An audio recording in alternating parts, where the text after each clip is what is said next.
magaidi ambao wawe na ukatili wa hatari wenye kuogopeka. Yani sehemu ya ufungaji wa Yanga bado ina huruma, na ina huruma ya kitoto sana. Kuifunga Dodoma Jiji haimaanishi kama ndo wanavyofungaga wachezaji wengine na timu zingine namna hiyo. Magoli fulani mepesi sana.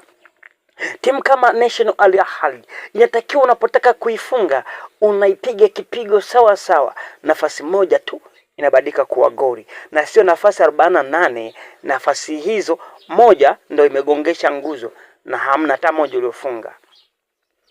Sehemu ya ufungaji ndio sehemu pekee Yanga wangejikita kuifanyia mazoezi na kuinoa iwe na ukatili wa hatari vibaya mno. Sehemu nyingine ya kati, sehemu ya kati ya Yanga ingekuwa na pango mkakati wa kuisuka Yanga Afrika kwenye mechi hii ya mwisho kuhakikisha wanatoboa. Alafu asifanye yale masiala ya kumweka Pacome Zouzoua kwenye nafasi za ukabaji wakati sio mtu wa mambo hayo.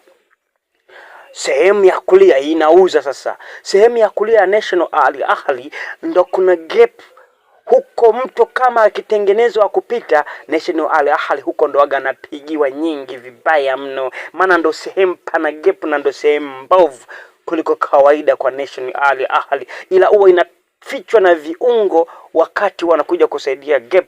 Pindi anapokuwa amepanda, beki anacheza nafasi hiyo ya sehemu